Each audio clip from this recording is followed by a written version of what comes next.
Well, we begin a brand new study on 1st and 2nd Thessalonians, and the overall title that we'll call this is Christ's Coming. It's the Believer's Departure Manual. I'll mention this many times in our study. We will find the return of the Lord mentioned in every chapter of these two books.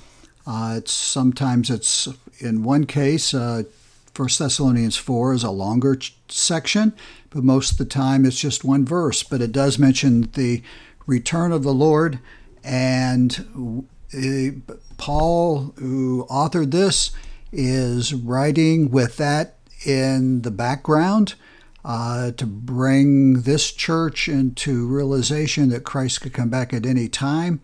And how are you? And what's your spiritual condition? There's lots of doctrine in these books. And so we'll pull over and park on a couple of them as we work our way through the chapters. And we invite you to stay with us. This is a short introduction of the book, and this will get us into it. And so this is 1 Thessalonians, the intro, Christ's Coming, Believer's Departure Manual. Don't pack your bags. You won't need them in the rapture. Thessalonica was founded around 315 B.C. By Cassander, the king of Macedon. That sounds familiar, Macedon, on or near the site of the ancient town of Therma, and roughly 26 other local villages. What they decided to do was we would be better off if we merged and became one big town as far as defense was concerned. The people are in the Greek era, but it will not be too long until the Romans, in fact, even at this time, the Romans were starting to resist up in Europe in some areas. So this is going to be some fast building and some interesting things. Here we see that this is Cassander. It was common that the Greeks and the Romans took over from there often.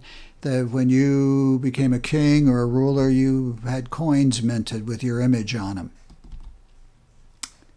And here I've put a blue arrow where Thessaloniki is. And if you'll notice Greece, you can look down and see Athens. He named it after his wife, Thessalonica, the sister of Alexander the Great. So Alexander had a sister, and her name Thessalonica. And so he named it after his sister. Not a bad political move. She gained her name from her father, Philip II of Macedon, and to commemorate her birth on the day of his gaining a victory over the Thessalians. So he beat the people of Thessalonica and then named his daughter that. That's a picture of her. Thessaloniki grew quickly, and the first wall surrounding the city was finished in the 2nd century B.C. It became an autonomous part of the kingdom of Macedon. After the fall of the kingdom in 168 B.C., Thessalonica became a city of the Roman Empire. Thessaloniki's Acropolis, located in the northern hills, was built in 55 before Christ after the Thracian raids in the city's outskirts for security reasons. And so they'll build a wall very shortly. 55 BC takes us, we're only a decade from the beginning of the rule of Herod the Great, and we are not that far from the birth of Christ, if you can see. Here, this is definitely Roman, and I think you can get a good look at the Hippodrome. This is where the chariot races were. Later on, Christians would be thrown to lions or tortured here. There'd be other races. This was their Colosseum. Also, please note that the construction of the wall along the water, so that an enemy could not gain a beachfront, the Romans would build their walls as close to the water as they could. It's a whole lot easier to sink a ship and to throw rocks on a boat full of men than it is to let them get on land and charge your wall and put ladders up on them. This is roughly the area of Thessaloniki in its founding and perhaps in its heyday. The agora, we'll come back to that. That means marketplace. And we'll take a good look at this in a minute. I call your attention to up on, well, I'll just call it the football field, but it wasn't. It was a park or an arena that had columns. And I think, do you see to the far back left the 3 standing, but do you see the stubs that go all the way around?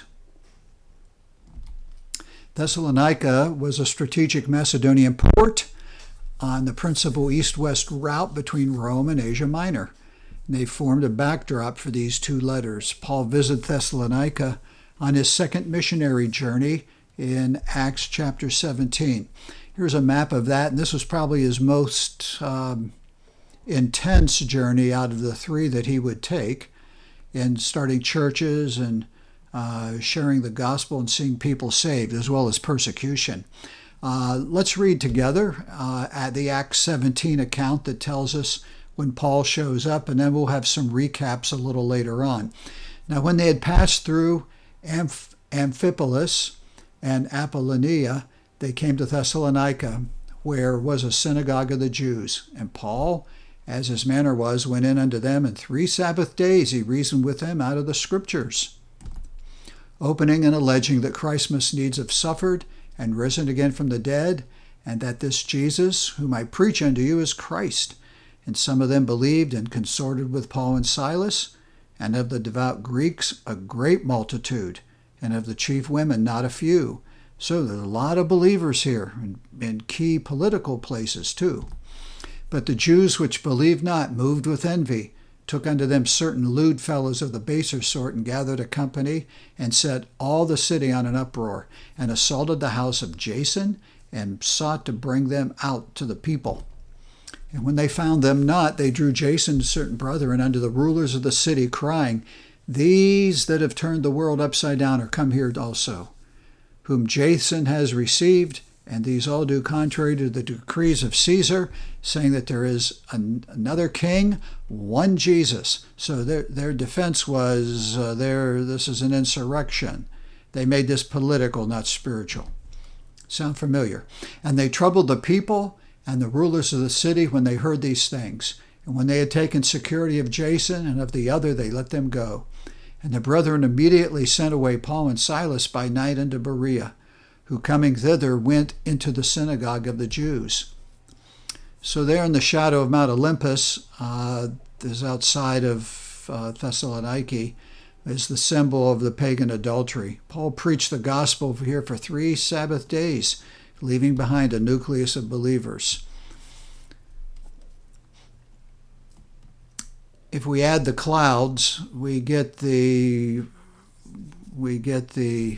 gods and goddesses of mythology of the Greeks, and then the Romans changed their names, but believed in the same. And Mount Olympus, where the gods lived, was up above the cloud level. Paul, while in Thessalonica, stays with Jason. While he organizes the church, he works as a tent maker. There's some scripture references to look up. His visits cut short, for the gospel is opposed by unbelieving Jews, and under the cover of night, Timothy, Silas leave for Berea. Paul is soon driven from Berea by the same unbelieving Jews and heads for Athens. Timothy and Silas stay in Berea, and while in Athens, Paul sends word back to Timothy for him to go back to Thessalonica and strengthen the church. This Timothy does. From Athens, Paul goes to Corinth. Here, Timothy and Silas catch back up to them, and so their missions were complete and they're back together. Timothy brings a good report from Thessalonica. It is here in Corinth that Paul writes 1st and 2nd Thessalonians. His first book was written to encourage, establish, instruct, and inspire, and as I mentioned, it's loaded with doctrinal things. The church had a good deal of Gentile members, and we saw that from Acts 17:4 that I read. Back to the agora, the marketplace, to the lower left, you can see the sidewalk. And then do you see the stone walls that are dividers that go up against that back wall? Those are the shops. And this has all been dug up, and the shopkeepers would open up there. The agora was not for the wealthy, it was for the common person, rather the poor person. So it was always downwind and lower level. And that's why when we saw the picture that we're looking at where these stubs were, that it was very plush. It was an upper level, and the rich people would use that for something. It's a better picture, and I pointed out with a blue arrow where the sidewalk is. But as in most cities in Turkey, Asia Minor, and in Europe that have dug up biblical places, and Israel, civilization is put right on their edges, built all around them. So they have to find these things early. Here's a small amphitheater for drama. Today the city bears the name of Thessaloniki or Thessalonica, or simply Salonica. It is a nation of Greece. The city population is over 363,000. And if you add all the suburbs, it goes to past 750,000. It's the second largest city in Greece next to Athens.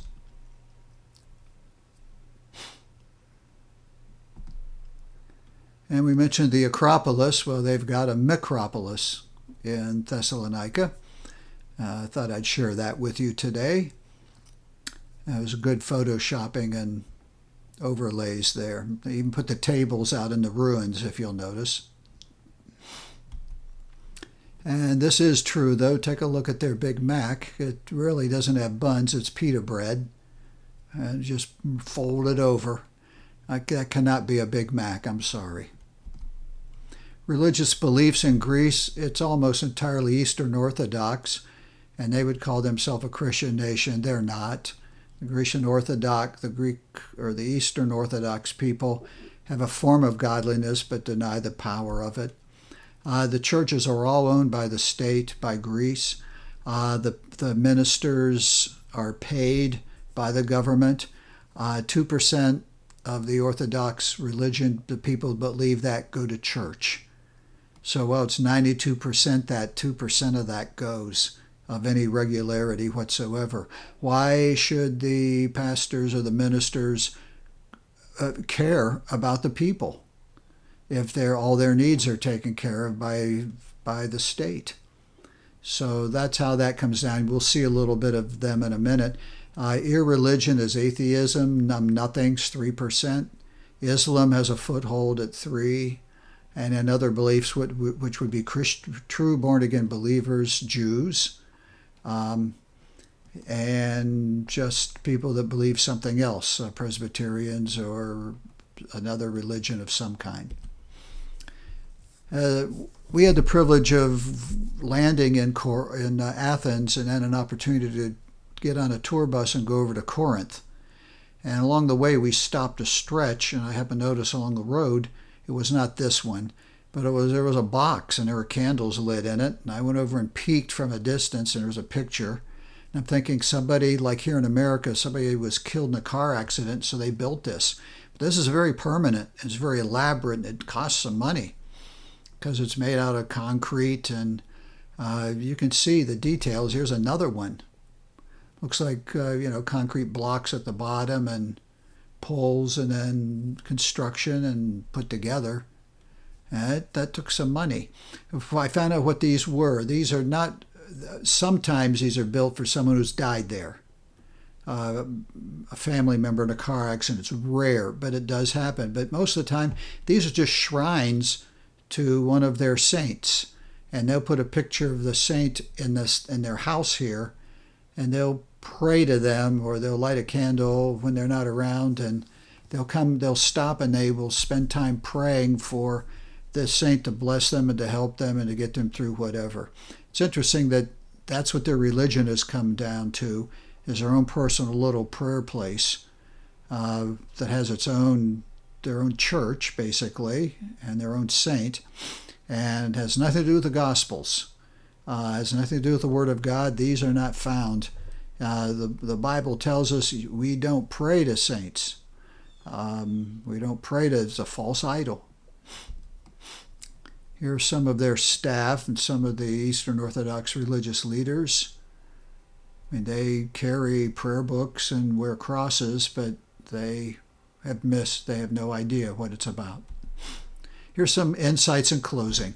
Written by Paul around 51 AD. It is one of the earliest writings. Chronologically, it fits in around Acts 18. Paul's theme here is the word always, and we'll come across it several times in this first book. The second coming of Christ is found in every chapter, as I've mentioned, in 1st and 2nd Thessalonians. The outline we'll use for this is about Christ's coming, and each chapter has a reason. In the first chapter will be an inspiration. And second is encouragement. The third chapter it's an incentive. In fourth chapter it's a comfort. And then in the fifth chapter, and the last one, it is a challenge. And we'll look at each of those aspects in this. May God bless you, and please stick with us. I'll try to get a portion of this on as I teach it in my adult Sunday school class. So try to join us and just check back every now and then, and you should see these starting to come online as I'm able to do them. God bless you, and have a great week.